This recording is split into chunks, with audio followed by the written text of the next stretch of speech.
In this video, I'm going to show you a special cast on for your gauge swatches and also a bind off. Please note this cast on is not sturdy enough to use on a regular project.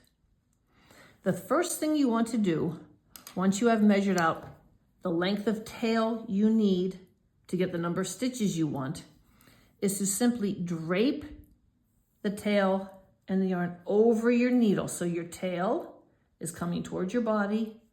Your working yarn is away from your body.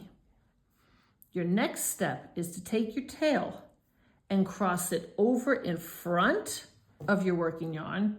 So the tail is now away from your body and your working yarn now comes to the front of your body. As you can see, I've simply crossed the two yarns over. Holding it like this, take your fingers, take your index finger and your thumb, put them under and between the two yarns and grab the yarn as if in a slingshot.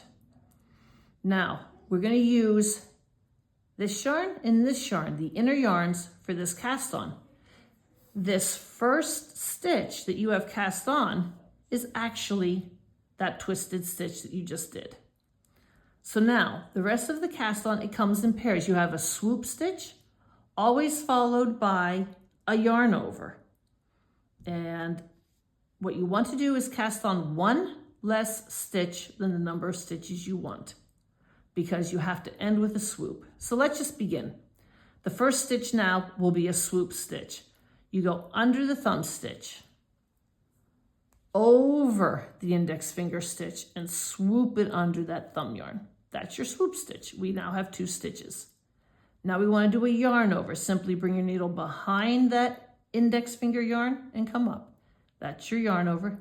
That's your third stitch. Let's follow that with a swoop stitch.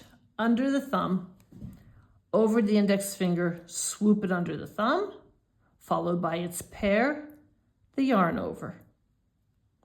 Let's do it again. Under the thumb, over the index finger, swoop, follow it with its yarn over. I'll do that a few more times. Under the thumb, over the index finger, swoop, followed by its yarn over. One more time. Under the thumb, over the index finger, swoop, followed by its yarn over. Now I have one less stitch, and that last stitch that I've done is a yarn over.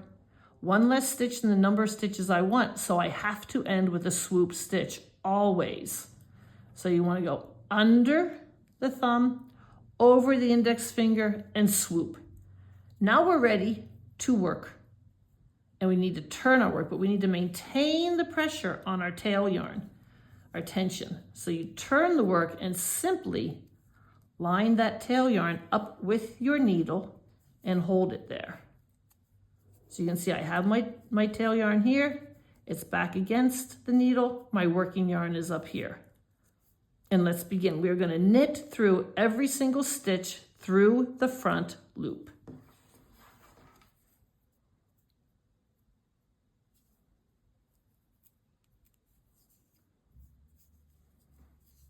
One, and the yarn over. And by the third stitch, I can let go of my tail because I have anchored it. And you just continue to knit that whole first row through the front loops. I'll do a couple of rows and I'll come back and I'll show you the bind off and I'll show you how it looks.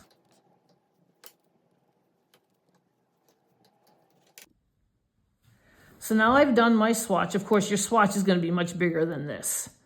But once it's done, you want to take your working yarn and measure. I just go roughly two times the width of my gauge and cut your yarn.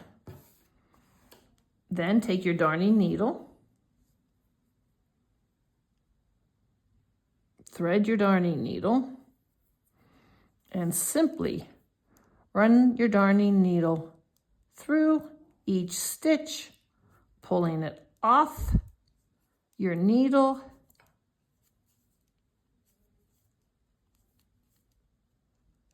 all the way, of course, to the end. And pull it through. Now, of course, you have to just sort of pull it so it's not so tight. Oop, I caught my tail in there. There we go. Pull it through. So you can see, here's my cast off or bind off. Your yarn is running through your live stitches. And if you compare it to our cast on down here, you can see that yarn running through the live stitches down there. What this does is it gives you unrestrained edges. It does not pull your edges in, it does not pull your edges out, and that enables you to get a more accurate gauge swatch measurement for your projects. So that's it. I hope you enjoyed this video. Happy swatching!